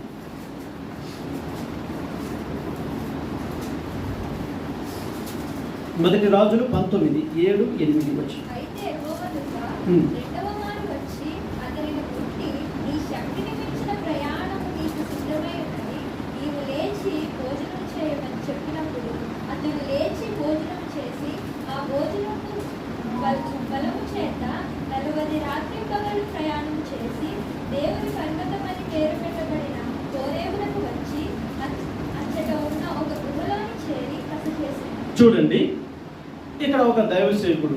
మూడవది ఏంటంటే, మొదటిగా మనము లేచి దేవుని మాట వినాలి. మనము లేచి దేవుని సేవకుని మాట వినాలి. నెంబర్ 3, మూడవది ఏంటంటే, మనము నిరాశలో నుండి లేవాలి, బలహీనతలలో నుండి లేవాలి, నిస్పృహలో నుండి మనము లేవాలి, నిరుత్సాహంలో నుండి మనము లేవాలి. ఇతను ఒక గొప్ప దైవజనుడు. ఇతని పేరు ఏలియా. మేస్త్రీలో ఏలియాలు ఉంటారు, వాళ్ళు లేవరు, పడుకునే ఉంటారు. ఆ మేస్త్రీలు ఏలియాల గురించి నేను చెప్పడం లేదు. ఎలీషా మేస్త్రి, ఏలియాల మేస్త్రీలు, మోషే మేస్త్రీలు, యేసు మేస్త్రీలు, మరియా దాస్ మేస్త్రీలు, అమ్మో పేరు గొప్ప ఊరు దిబ్బ. నేను వాళ్ళ జోలికి వెళ్ళటం లేదు, వాళ్ళు నా జోలికి వస్తే నేను తట్టుకోలేదు. కాబట్టి నేను బైబిల్లో ఉన్న వాళ్ళ జోలికి మాత్రమే వెళ్తాను. అది మీకు కనెక్ట్ అయితే నాకు సంబంధం లేదు. ఈయన ఒక గొప్ప దైవ సేవకుడు ఏలియా. ఆహాబు రాజు ఒక దేవుని చేత రాజుగా ప్రతిష్ఠించబడిన వాడు. ఒక విగ్రహారాధికురాలైన యెజబెల్ ప్రవక్తని పెళ్లి చేసుకున్నాడు. మన పిల్లలకు పెళ్ళిళ్ళు దైవ చిత్తానుసారంగా జరగాలి. అమ్మాయిలు అబ్బాయిలను చూసుకోవటం, అమ్మాయిలు కాదు చూసుకోవాల్సింది. దైవ చిత్తానుసారంగా వివాహాలు జరగాలి. ఇస్సాకు అబ్రహాముకు 100 సంవత్సరాల తర్వాత పుట్టాడు కదా. ఇస్సాకుకు పెళ్లి వయసు వచ్చినప్పుడు ఇస్సాకు వెతుక్కోలేదు అమ్మాయిని. అమ్మ లేదు కదా, నాన్న ఎంతవరకు కంట్రోల్ చేస్తాడు అని, ఇక నేను నా భార్యను నేనే వెతుక్కుంటానని ప్రయత్నం చేయలేదు. తండ్రి ఆలోచించాడు, నా కొడుకు తల్లి లేని బాధ వాడి కష్టంలో, అంటే వాడి దుఃఖంలో నాకు కనబడుతుంది, పెళ్లి చేస్తే భార్యను బట్టి తల్లినన్న మర్చిపోతాడేమో అని ఎలియాజర్ను పిలిపించి, నా కొడుకు ఒక అమ్మాయిని చూడండి అని పంపిస్తే, ఆ అమ్మాయిని రిబ్కాని తీసుకొని వచ్చిన తర్వాత, నానా పెళ్లి సంబంధం చూస్తున్నావా? అయితే ఇదిగో చూడు, హైటు 5 నేను ఎంత ఉన్నాడండి? 6 అడుగులు ఉన్నావురా? అయితే నాకు 5.8 అన్న ఉండాలి అడుగు. నానా దొడ్డు ఉండదు నాన్న. నేను ఎట్లా ఉన్నా నాన్న? స్లిమ్గా ఉన్నావురా? అంతన్నా ఉండాలి నాన్న. నానా నేను వైట్గా ఉన్నానా బ్లాక్ ఉన్నానా? వైట్ ఉన్నావురా? నాకు వచ్చే పిల్ల కూడా ఇట్లాంటి గొంతెమ్మ కోరికలు ఇస్సాకు కోరలేదు. తీసుకురాగానే, నాన్న నీ కొరకు ఈ అమ్మాయిని తీసుకొచ్చాను, ప్రార్థన పూర్వకంగా జరిగింది అదంతా కూడా. దైవ చిత్తానుసారంగా అబ్రహాం ప్రార్థన చేసి ఎలియాజర్ని పంపిస్తే ఎలియాజర్ ప్రార్థన చేసినప్పుడు అద్భుతంగా రెబ్కాను పట్టుకొని ఇస్సాకు దగ్గరికి తీసుకొని వస్తే అవివాహం ఘనంగా జరిగింది. ఇది యెహోవా వలన కలిగిన కార్యము, ఇది అవునని కానీ కాదని కానీ చెప్పజాలము అని 24:50 ఆదికాండంలో రాయబడి ఉన్నది. కాబట్టి అది దైవ సంకల్పంగా జరిగింది. ఇంకొక వ్యక్తి యాకోబు రాహేలుని ఇష్టపడ్డాడు. గొడవ, అక్కడే గొడవ. రాహేలుకు యాకోబుకు కొట్టుకొని తన్నుకొని వచ్చారు. ఇష్టపడితే అట్లయితుంది. మనం ఇష్టపడి పెళ్లి చేసుకుంటే గొడవలు ఉంటాయి, ఒరే తురే అంటది. అదే దైవ సంకల్ప ప్రకారం జరిగితే యామండి అంటారు. మీ ఇష్టం బాబు. యామండి అని పిలిపించుకుంటారు, ఒరే తురే అని పిలిపించుకుంటారు, వశే తుషి అని అదంతా మీ ఇష్టం. దైవ సంకల్పం ప్రకారం మళ్ళీ పిలిస్తే మిమ్మల్ని పేరు పెట్టి పిలుస్తారు, ప్రేమతో పిలుస్తారు, చాలా ప్రేమిస్తారు. అదే మీరు ఇష్టపడి చేశారు అనుకోండి, ఆ ఇష్టం కొద్ది కాలమే ఉంటుంది. తర్వాత దిక్కుమాలన్నాడు, దరిద్రపోడు, దరిద్రది, నేను ఇంకొకరిని చేసుకుని ఉంటే నా లైఫ్ ఇంకో రకం ఉండేదని ఇక సొల్లు మాటలు మాట్లాడుతాం. యాకోబు తల పట్టుకొని కూర్చున్నాను, అయ్యో నేను ఇష్టపడి నేను చచ్చిపోతా ఉంటుంది యాకోబుతో. 30వ అధ్యాయం తర్వాత చదువుకోరండి, అది కాదు. నేను చచ్చిపోతా, నాకు విసుకొచ్చేసింది, నాకు నచ్చడం లేదు, నేను ఈ బ్రతకలేను అని వేపుకొని తింటుంది ఆయన్ని. కాబట్టి ప్రియులారా, దైవ సంకల్పం ప్రకారంగా ఏదైనా కూడా జరగాలి. దేవుని చిత్తం అని మనము నోటి మాటతో కాకుండా మనము మాట్లాడాలి. ఇక్కడ చూడండి, ఇతను దైవ సేవకుడు ఏలియా ఆహాబుని ఎదిరించాడు. ఆహాబు ఇశ్రాయేల్ అంటే తను వివాహం చేసుకున్న యెజబెల్ ప్రవక్తి ద్వారా దైవ సేవకులందరినీ కూడా ప్రవక్తలను చంపమని ఆజ్ఞ జారీ చేసినప్పుడు అందరినీ చంపుతూ వస్తూ ఉంటే ఓబద్యా అనే ఒక వ్యక్తి కొంతమందిని దాస్తూ వచ్చాడు. అది వేరే సందర్భం. ఏలియా ఓబద్యాకి ఎదురుపడ్డాడు. అయ్యా మీరు ఏలియా కదా అంటే అవును అని అన్నారు. ఎక్కడికి వెళ్తున్నారండి? మీకోసం అంతా వెతుకుతున్నాం మేము అంటే. ఎందుకు అని అన్నారు. అదే యెజబెల్ ప్రవక్తి చంపాలని చూసిన అందరినీ, మీ ప్రాణం పోయేటట్టుంది, మీరు వెళ్ళిపోండి దయచేసి అంటే. నేను ఎక్కడికి వెళ్తున్నాను తెలుసా? ప్రాణాన్ని కాపాడుకోవడానికి నేను పోవడం లేదు. ఈ కరువు, ఈ కష్టం ఇదంతా కూడా ఆహాబు ద్వారా వచ్చిందని వాడికి చెప్పడానికి నేను వెళ్తున్నాను అంటే. అయ్యా వాడిని ప్రాణం తీసేశారంటే నేను ఎవరి సన్నిధిలో నిలబడి ఆ జీవం కలిగిన దేవుని సన్నిధిలో మాట్లాడుతున్నాను, వాడితో చెప్పు, నేను ఈరోజు వాడి దగ్గరికి వస్తా, కలుస్తా, మాట్లాడతానని చెప్పు అంటే. అయిపోయి నేను చెప్పలేనండి, మీ ప్రాణం నాకు విలువైంది అని అంటాడు. డైరెక్ట్గా ఆహాబు దగ్గరికి వెళ్ళి నిలబడి సవాల్ చేసి ఎదిరించి నువ్వు చేస్తున్నది తప్పు, నిన్ను బట్టి కరువు వచ్చిందని చెప్పేసి అంత ప్రాణం పోతుందని తెలిసినా కూడా నిలబడిన వ్యక్తి ఏలియా. ప్రార్థన చేసి ఆకాశం నుంచి వర్షం పడింది, ఆకాశం నుంచి వర్షం ఆగిపోయింది, అగ్ని ఆకాశం కుమ్మరించబడింది. తన ప్రార్థన శక్తి, అతడు మన వంటి స్వభావం మనిషినే కూడా అతను ప్రార్థనకు అంత బలం ఉన్నది. అటువంటి వ్యక్తి ఒకరోజు నిరాశలో కూర్చొని యెజబెల్ ప్రవక్తికి భయపడి మరణాపేక్ష కలిగిన వాడే, ప్రభువా ఇంత మట్టుకు చాలు, నా ప్రాణాన్ని తీసేసుకోవాలని ప్రార్థిస్తుంది. మనము ఎన్నిసార్లు నిరాశ చెందాము. అప్పులు తీరటం లేదు, ఆరోగ్యము కుదుటపడడం లేదు, ఎంత కష్టం చేసినా వాళ్ళు మనల్ని గుర్తించడం లేదు. ఈ జీవితం బ్రతికి కూడా వేస్ట్, ఇంకా బ్రతకడం కంటే చచ్చిపోవటం నయం అని ఎన్నిసార్లు మనం నిరాశపడలేదు. దేవుడు మాట్లాడుతున్నాడు మనతో, నిరాశలో నుండి మనం లేవాలి. దేవుడు నన్ను చంపే అని ప్రార్థన చేసినప్పుడు ఏలియా ఓకే ఆమెన్ అని అంటే అయిపోయింది. ఏలియా చనిపోవడం దేవుడికి ఇష్టం లేదు. ఎందుకంటే హోరేబు పర్వతం వెళ్ళాలి అని అన్నాడు. నువ్వు హోరేబు పర్వతం ఎక్కాలి, అక్కడ ఈ కరువులో ఉన్న ప్రజల కొరకై నువ్వు ప్రార్థించాలి, నువ్వు చనిపోతానంటే నేను అలా ఒప్పుకుంటాను. మీ చావు దేవునికి మహిమను తీసుకురాలి. మన్ను నిన్ను స్తుతించిన, మృతులు నిన్ను కీర్తించగలరా? సజీవులే కదా నిన్ను స్తుతించగలరు అంటాడు యెషయా. బ్రతికున్న వారు దేవుని మహిమపరుస్తారు, కానీ చచ్చిన వారు దేవుని మహిమపరచలేరు కదా. చచ్చితే ఏముంటుందండి? మీరు చస్తే కష్టాలు ఏమన్నా తీరిపోతాయో చెప్పండి.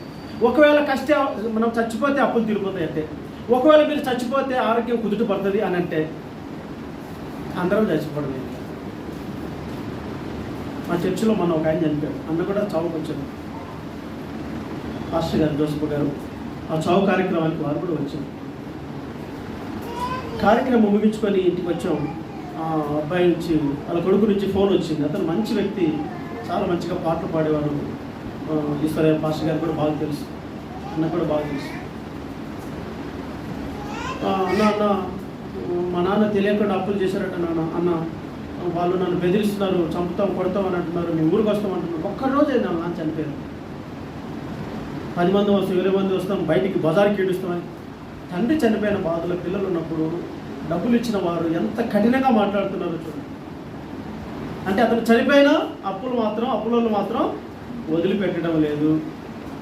ఇదే రాజుల గ్రంథం 4వ అధ్యాయంలో 2 రాజుల గ్రంథం 4వ అధ్యాయంలో ఒక దైవసేవకుడు అప్పు చేసి చచ్చిపోతే అప్పులను వదిలేశారా?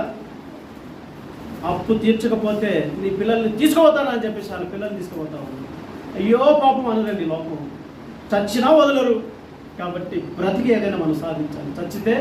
చస్తే ఏమి దేవునికి మహిమ రాదు. మనము బ్రతికి ఉండి ఏదైనా చేయాలి. కాబట్టి చావు అనేది, చచ్చిపోవాలా అనేది ఈ నిరాశ.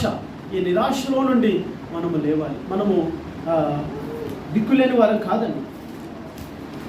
కొరింథీయులకు రాసిన 2వ పత్రిక, 2వ కొరింథీయులకు రాసిన పత్రిక 4వ అధ్యాయము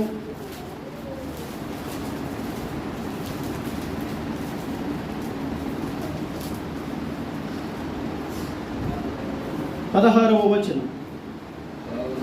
కావున మేము అధైర్యపడము,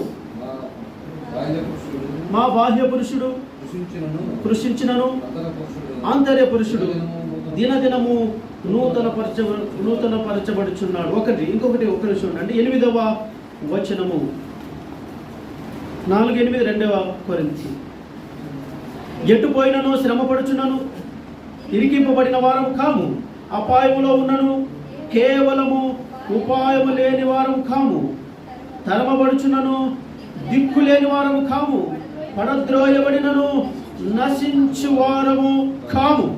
ఈరోజు సమస్యలు మనల్ని తరిమినట్టుగా, ఆ కష్టాలు మనల్ని ఇబ్బంది పెట్టినట్టుగా, ప్రాణం తీసుకునేటట్టుగా ఈరోజు ఎందుకు ఆత్మహత్యలు చేసుకొని చచ్చిపోతున్నారంటే ఆ వచ్చిన కష్టాలు తట్టుకోవడానికి ఈ గుప్పెడంటే గుండె సరిపోవటం లేదు. ఎక్కువపై వాటిని ఎదిరించటం, నిలబడటం, తట్టుకోవటం చేతగాక చచ్చిపోతున్నారు. కిరోసినాలు పోసుకొని చచ్చిపోతున్నారు, రైలు పట్టల కింద పడి చచ్చిపోతున్నారు, విషం తాగి చచ్చిపోతున్నారు, కరెంటు పట్టుకొని చచ్చిపోతున్నారు. అయ్యో, అది పిరికితనం కలిగిన వారు పరలోక రాజ్యానికి వెళ్ళరు. ఇప్పుడు నేను ఒక మాట అంటాను, ఏదో ఇప్పుడు జోసఫన్న గారు కూతురు పెళ్లి చేస్తున్నారు, పంపు కాలేమో నీకు ఇష్టం వచ్చిన పెళ్లి చేస్తున్నారు. ఆ పెళ్ళికి పిలిస్తే వెళ్తే ఎంత గౌరవం ఉంటుంది, పిలవకుండా వెళ్తే గౌరవం ఉండదు. కాబట్టి దేవుని రాజ్యంలో అది ఒక వివాహ విందు. వివాహానికి పెళ్లి కుమార్తెగా మనం సిద్ధపడాలి అని పిలిచినప్పుడు వెళ్ళాలి. షూషాను కోటలోనికి అహష్వేరోషు రాజు ఎస్తేరుని పిలిస్తేనే రావాలి. ఆయన ఎరిక లేకుండా ఎస్తేరు షూషాను కోటలో అడుగు పెట్టడానికి అవకాశం లేదు. అందుకే గడగడలాడుతూ భయపడి మొదటిగా అంటున్నాడు, నువ్వు వెళ్ళి మాట్లాడమ్మా, మనకు హామని అంటున్నాడు, మనం నాశనం చేయాలని చూస్తున్నాడమ్మా, నువ్వు మాట్లాడంటే అయ్యో ఆయన పిలవకపోతే నేను వెళ్ళలేను, నన్ను చంపేస్తాడు అని అంటే అప్పుడు మద్దకే కోపం వచ్చి నువ్వు వెళ్ళకపోతే దేవుడు మరొక దిక్కు నుంచి సహాయాన్ని పంపిస్తాడని అంటే అప్పుడు తమాయించుకొని మా బాబాయ్ ఇంత భయపడుతున్నాడు, బాధపడుతున్నాడు అని తన బాధను తిన బాధగా భావించి అప్పుడు రాజుగారి దగ్గరికి వెళ్ళింది. చంపేస్తాడని తెలిసినా కూడా నేను తెగించి రాజుగారి దగ్గరికి, నేను నశించదు అనుకుంటూ రాజుగారి దగ్గరికి వెళ్ళిపోయి నిలబడ్డప్పుడు అప్పుడు అన్నాడు, ఆయన దయగలిగి అమ్మా ఏంటి ఇలా వచ్చావంటే తన కష్టాన్ని చెప్పుకున్నాడు. అంటే పిలవకుండా, దేవుని పిలుపు లేకుండా, పరలోకపు పిలుపు లేకుండా, మీ సమయం అయిపోకుండా మీరు ఆరోగ్యంగా ఉన్నప్పుడు కష్టాలు అందరికీ వస్తాయి. కష్టాలు ఉంటేనే ఆశీర్వాదాలు ఉంటాయి, లేకపోతే ఉండవు. శ్రమ ఓర్పు పరీక్ష నిరీక్షణను కలుగచేయునని ఎరిగి శ్రమలలో మనం ఓర్పు కలిగి ఉండమని దైవసేవకులు బైబిల్లో నుంచి వాక్యాలను ఎన్నోసార్లు చెబుతుండగా మనం విన్నాం. కానీ ఈరోజు ఎందుకో క్షణికావేశం, అంతా కూడా క్షణంలో ఆలోచించకుండా చనిపోవటమే. దైవసేవకుడైన ఏలియా ఇక చాలు, ఇంతవరకు జరిగింది ఏదో జరిగిపోయింది, నన్ను చంపేస్తానంటుంది అని భయపడిపోయి మరణాపేక్ష కలిగిన వాడు బదిరి వృక్షం కొంత కూర్చొని నన్ను చంపేయని అంటున్నాడు. దేవుడు అన్ని ప్రార్థనలు వింటే బాగానే ఉంటుంది. మనం ఎన్నిసార్లు నిరుత్సాహంతో ఉన్నప్పుడు ప్రార్థన చేయలేదు, నన్ను చంపేసి బతుకంటే అయ్యా చచ్చిపోవడం నాకు బాగా అనిపిస్తుంది, నన్ను చంపేసి అని ఎన్నిసార్లు అనుకోలేదు మనసులో. అలా అన్ని ప్రార్థనలు వినేవాడంటే అయితే ఈరోజు మీరు ఇక్కడ ఉండకపోయేవాడు, నేను ఇక్కడ ఉండకపోయేవాడిని. అందుకే దేవుడు ఏ ప్రార్థన వినాలో ఆ ప్రార్థన వింటాడు. ఏలియా ప్రార్థన ఆ విషయంలో దేవుడు వినలేదు. మీ చావు మీదకి వచ్చే ప్రార్థన దేవుడు వినడు. మిమ్మల్ని బ్రతికించే దేవుడే కానీ చచ్చిపోతే దేవుడు ఏం చేయగలరు చెప్పండి? చస్తానండి. బ్రతికించడానికి ప్రభువా నన్ను బ్రతికించు, నాకు కష్టాలు ఉన్నాయి, బాధలు ఉన్నాయి, నన్ను వీటిలో నుంచి విడిపించు అని ప్రార్థన చేస్తే, నిరాశలో నిస్పృహలో నుండి మీరు లేచి దేవుని దగ్గరికి వెళ్ళి ప్రార్థిస్తే దేవుడు మిమ్మల్ని బ్రతికిస్తారు. మీ కష్టాల నుంచి మీకు విడుదలను కలుగజేస్తారు. కానీ నేను చచ్చిపోతానంటే చచ్చిపోతే ఎవరికి వస్తుంది నష్టం చెప్పండి? భూమికి కొంచెం భారం తగ్గుతుంది అంతే తప్ప ఏముండదు. మనము చచ్చిపోయి దేవుని అవమానపరచకూడదు, కానీ బ్రతికి నేను చావును, నేను సజీవుడనై దేవుని క్రియలను వివరించేదని కీర్తన గ్రంథంలో రాయబడి ఉంది. కాబట్టి మనము బ్రతికి ఈ కష్టాల్లో నుంచి ఫలానా సహోదరుడు ఈ కష్టాల్లో నుంచి ఎన్ని కష్టాలో ఎన్ని బాధలో వాటిని తట్టుకొని ఈరోజు నిలబడ్డాడు అని మన జీవితం ఇతరులకు మాదిరికరంగా ఉండాలి. నోటితో సాక్ష్యం చెప్పడం కాదు, సాక్షిగా మీరు బ్రతకడం గొప్ప విషయం. అది క్రైస్తవంలో సాక్ష్యం చెప్పడం కాదు, సాక్షిగా బ్రతకడం చాలా గొప్ప విషయం. కాబట్టి నిరాశలో నుండి బాధల్లో నుండి మీరు అనుకున్నట్టు కొన్ని జరగవు, కానీ దేవుడు అనుకున్నట్టు ఏమైనా జరుగుతుంది. యోబు జీవితంలో యోబు అన్ని దేవుడు సమృద్ధిగా ఇచ్చాడు, తనకు అనుకునే రీతిగా కష్టం వచ్చి పడింది, అయినా నిరాశపడలేదు. యెహోవా ఇచ్చని యెహోవా తీసుకునేను, యెహోవా నామమునకు స్తుతి కలుగును గాక అన్నాడు. ఆయన బాగైన తర్వాత వారి బంధువులు స్నేహితులు ఎక్కడ మనం బాగున్నప్పుడు అందరూ బెల్లం చుట్టూ బెల్లం టీగలు వచ్చినట్టుగా మనం బాగుంటే ఎంతమంది అయ్యో అన్నా నీతో మాట్లాడాలని, నిన్ను కలవాలని, అన్నిసార్లు నీ నెంబర్ కోసం వ్యక్తులు తెలుసా బాగున్నప్పుడు. అదే మీ కష్టాలు ఉన్నప్పుడు నిన్ను కలవాలని అనడు. మనం ఫోన్ చేసినా కూడా అదే ఎవరు ఏం సిగ్నల్ వస్తలేదు, ఎవరో ఏమో అయ్యా మీరు ఎవరో నాకు అర్థమవుతలేదు, ఏం పైసలు అడుగుతామేమో అని, సహాయం అడుగుతామేమోనని. బాగలేకపోతే, బాగుంటే మాత్రం మళ్ళీ ఫోన్ కొడతారు, మస్తు సార్లు ఫోన్ చేస్తుంటారు, మనతో కలవాలని, మన దగ్గరికి రావాలని, మన దగ్గర నుంచి ఏదో సహాయం పొందాలని. ఏమో బాగైన తర్వాత అందరూ వచ్చి అంటున్నారు, అయ్యో ఎంత లేసి బాధపడ్డావు, ఎన్ని కష్టాలు అనుభవించావు ఏమో అని అంటున్నారు. ఇవి నటించే నటన కన్నీరు గారుస్తూ నటిస్తూ ఉన్నారు. కాబట్టి మిమ్మల్ని ఎవ్వరు బలపరచరు, మీకు మీరే లేవాలి, నిరాశలో నుంచి మీరే లేవాలి, విరజిమ్ముకొని లేవాలి. అదిగో ఫిలిష్తీయులు వస్తున్నారంటే సంసోను లేచినట్టుగా ఆ కష్టాలను బట్టి లేచి ప్రార్థన చేయాలి. కష్టాలకు భయపడి పారిపోకూడదు, కానీ కష్టాలలో నిలబడి ప్రభువుకు ప్రార్థన చేయాలి. సంఘానికి మన ప్రార్థన మనవులు తెలియచేయాలి. మీ కష్టం సంఘంతో చెప్పుకోవాలి. అప్పుడు సంఘం అంతా మన కొరకు ప్రార్థించినప్పుడు మీకు విజయం వస్తుంది, స్వస్థత వస్తుంది. ఆర్థికంగా దేవుడు మీకు మేలు చేస్తాడు. ఏదైతే మీరు బాధపడుతూ వస్తున్నారో దాంట్లో దేవుడు అద్భుతమైన కృపను సమృద్ధిగా మీ పైన కుమ్మరించగలుగుతాడు. ఇది కష్టాల్లో నుంచి బాధల్లో నుంచి మనము లేవాలండి. క్రైస్తవంలో చాలా విషయాలు నేను చెప్దాం. అయిపోయింది సార్, అయిపోయింది. ఇంకా 5-6 విషయాలు ఉన్నాయి. ఈరోజు మాత్రము లేచి అనే సందర్భం గురించి మాత్రమే నేను మీకు చెప్తూ వచ్చాను. ఇంకా చాలా విషయాలు ఉన్నాయి. నిలబడేది చెప్పలేదు, పరిగెట్టేది అసలు చెప్తాను. అదే నిలబడేది చెప్పాలొద్దా? పరిగెట్టేది మరి లేచే దాని గురించే కనిసేపు చెప్తే, మరి నిలబడేది గంట, పరిగెట్టేది అదొక గంట. కాబట్టి ఇక ఇప్పుడు నేను లేవకపోతే లేచి నేను ఇప్పుడు కూర్చోకపోతే ఆయన లేచి చికెన్ వాడు. కాబట్టి నేను ఇక్కడి నుంచి వెళ్ళటం, యేసుప్రభువు చెప్పారు, నేను వెళ్ళడం మీకు క్షేమం అన్నాడు. కాబట్టి నేను ఇక్కడి నుంచి వెళ్తాను. చాలా లేచే అనే అంశం గురించి చాలా విషయాలు ఉన్నాయి పిల్లరా. 3 విషయాలు మాత్రం మీతో దేవుడు మాట్లాడారు. 1, దేవుని మాట వినాలి, అక్కడి నుంచి లేవాలి. దేవుని మాట విని ఇక్కడ కూర్చోవద్దు. ఇంకా ఆశీర్వాదం. ఒకవేళ అబ్రహాము దేవుని మాట విని నిర్లక్ష్యం చేసి ఉంటే ఈరోజు అబ్రహాము మూలమున సమస్త వంశములు ఆశీర్వదించబడకపోయి ఉండేవి. విశ్వాసులకు తండ్రి కాకపోయి ఉండేవాడు. అతని వలన ఎంతమంది దీవించబడ్డారు. అందుకే నేను అబ్రహాము దేవుడు నేను చెప్పుకున్నాడు. దేవుడు అంటే అబ్రహాము దేవుని మాట విన్నాడు కాబట్టి. 2వది దేవుని సేవకుని మాట కూడా విన్నాడు. 3వది నిరాశలో నుండి మీరు ఎంత గొప్పవారైనా, ఎంత ప్రార్థన పరులైనా కష్టాలు ఒకటి మన జీవితంలో ఖచ్చితంగా వస్తాయి. ఆ కష్టం, ఆ బాధ ఒక్కొక్కరు ఒక రకంగా వస్తాయి. నాకు వచ్చిన కష్టాలు మీకు రావు, మీకు వచ్చే కష్టాలు నాకు రావు. మనల్ని దేవుడు పరీక్షించడానికే, అంతే. పరీక్షించడానికే ఈ కష్టాలు. మీరు నాశనం అవడం కోసం కాదు. దేవుడు అట్లా మనల్ని పరీక్షించి నాశనం చేసేవాడు కాదు. మన దేవుడు నశించిన వారిని వెతికి రక్షించడానికి వచ్చిన దేవుడు. కాబట్టి ప్రతి ఒక్కరి జీవితంలో బాధలు, కష్టాలు, ఇబ్బందులు, ఇరుకులు వస్తాయి. వాటిని ధీటుగా నిలబడి ఎదుర్కొని ప్రార్థనపూర్వకంగా జయించి జై జీవితాన్ని జీవించడం కొరకు మీరందరూ కూడా లేవాలి. దేవుడి మాటలు దీవించుగాక. ప్రార్థన చేద్దాం. ప్రేమ కలిగిన దయగలిగిన మా పరలోకపు దేవ, ఈరోజు చెప్పబడిన ఈ మాటను మా అందరి వినికిడిలో ఫలింపు చేయండి. దేవుని సేవకుల మాట, దేవుని మాట, అలాగే నిరుత్సాహంలో నుంచి మేము లేచి మేము ఈ విధంగా ఉండవలసిన వారు కాదు, విశ్వాసమును కర్త దాన్ని కొనసాగించబడి మీ వైపు చూసి ముందుకు వెళ్ళవలసిన వారు కనుక యెహోవా అనే ప్రార్థన మందిరం నేను బలపరచండి, నిరాశలో నుంచి లేవనెత్తండి, మీ మాట వినేవారినిగా వారిని ఆశీర్వదించండి, ఈ సంఘమును అభివృద్ధిపరచండి, సంఘంలోని అవసరతలన్నీ మీ మహిమలోని తీర్చండి. మీ సేవకులు విశేషంగా ప్రయాసపడుతున్నారు ప్రభావ, వారి ప్రయాసకు తగిన ప్రతిఫలాన్ని మన బిడ్డలను ఆశీర్వదించండి. శిష్యు గారి ప్రార్థనలన్నీ ఆలకించండి. మందిరానికి వస్తున్న ప్రతి ఒక్కరిని పేరు పేరున మీరు ఆశీర్వదించి వారికి ఉన్న అవసరతలన్నీ మీ మహిమలోని తీర్చి విశ్వాసంలో ప్రార్థనలో బలపరచమని వేడుకు యేసు ప్రభు నామములో ప్రార్థిస్తున్నాను. ఆమేన్.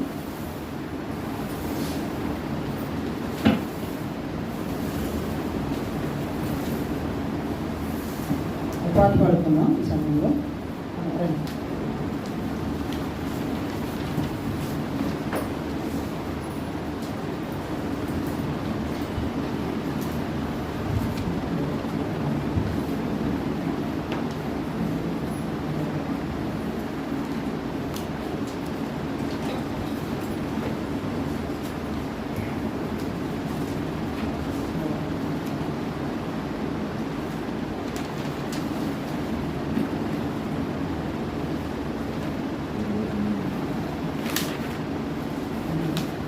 ఏడో పాట పాడుకుంటాం.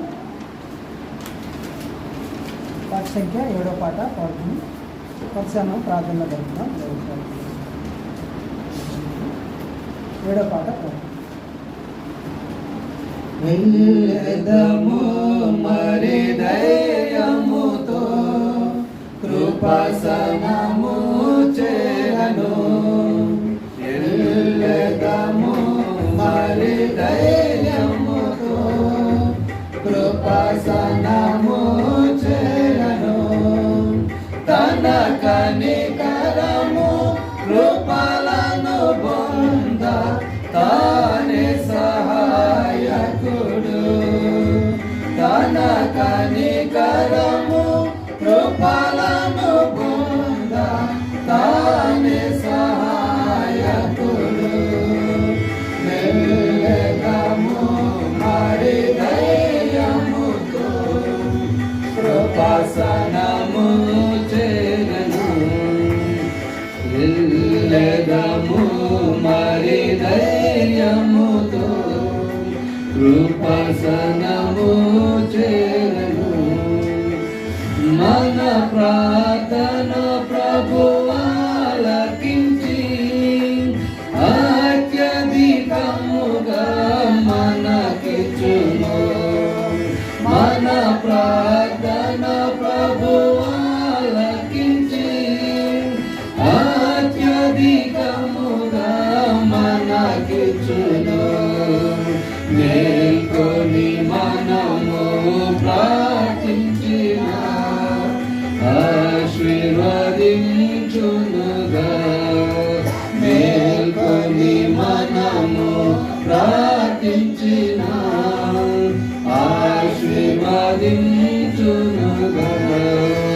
వెళ్ళెదము మరి ధైర్యముతో కృపాసనము చేరను, వెళ్ళెదము మరి ధైర్యముతో కృపాసనము చేరను, ఆత్మలనెల్లా ప్రభు రక్షించి తన మందిరమునకు తెచ్చి, ఆత్మలనెల్లా ప్రభు రక్షించి తన మందిరమునకు తెచ్చి, తన ఆలయములు మేలుకొంద ఏడెదము మనము, తన ఆలయములు మేలుకొంద ఏడెదము మనము, వెళ్ళెదము మరి ధైర్యముతో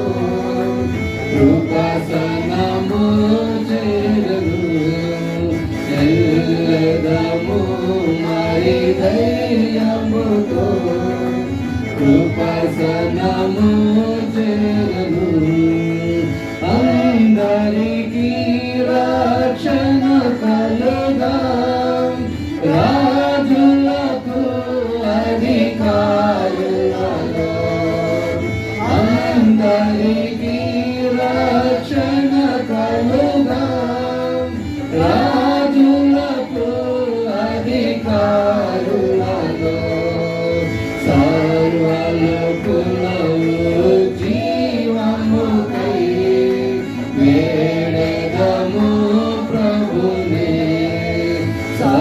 సర్వలోకులలో జీవముకై వేడెదము ప్రభునే ఎల్లెదము మరి దయముతో కృపాసనము చేరను ఎల్లెదము మరి దయముతో కృపాసనము చేరను వాక్యము వాతియాపింపను శత్రుని రాజ్యము కోరునట్లు వాక్యము వాతియాపింపను శత్రుని రాజ్యము కోరునట్లు సేవకులాత్మతో నింపబడ వేడెదము మనము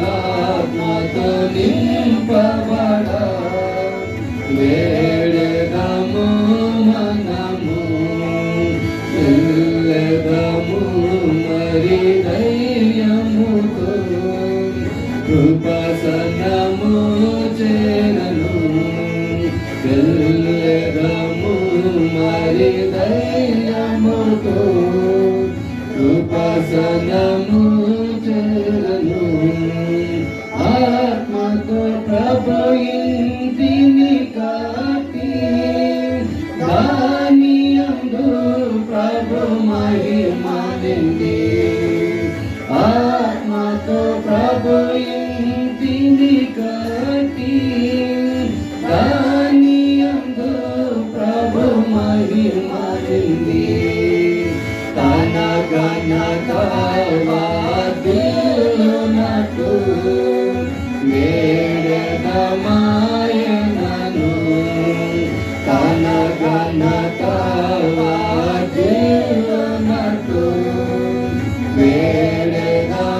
వేడెదమాయనను వెళ్ళెదము మరి ధైర్యముతో కృపాసనము చేరను వెళ్ళెదము మరి ధైర్యముతో కృపాసనము చేరను సజీవరాలతో ఇల్లు కట్టి నీ అధికారము నిలచునట్లు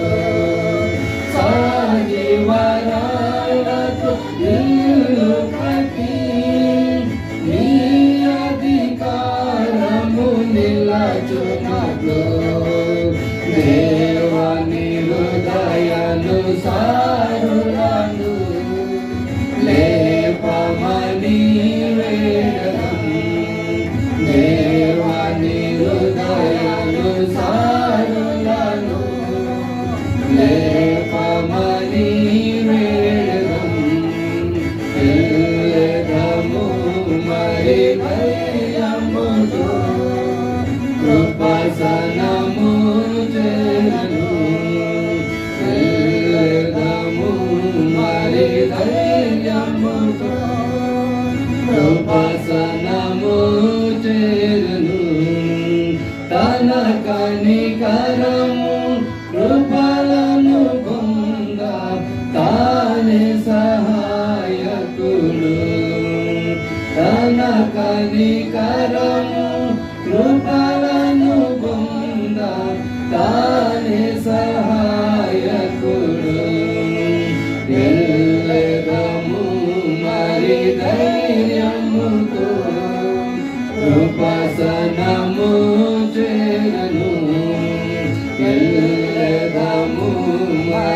దయముతో కృపాసనము చేరను. మంచిది. సమయంలో ఇంతవరకు కొంచెం చక్కటి వాక్యంతో దేవుని రాసుని నడిపించి మంచి తెచ్చినటువంటి ప్రతి వాక్య లేఖన భాగంలో ఆయన వెలిగించి మనతో మాట్లాడుతూ వచ్చారు. ఏం గుర్తుంది మనకి? ఏం చేయాలంటే మనం 3 చెప్పండి ఒకసారి. ఏం చేయాలంటే మనం లేచి నిలబడి అన్న లేపని చేసాడేంటి మన అందరినీ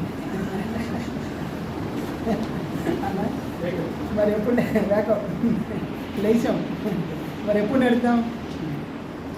ఎప్పుడు నడుద్దాం? మరి ఇంకా పాలు తాగి కాడ ఉన్నాం మనం.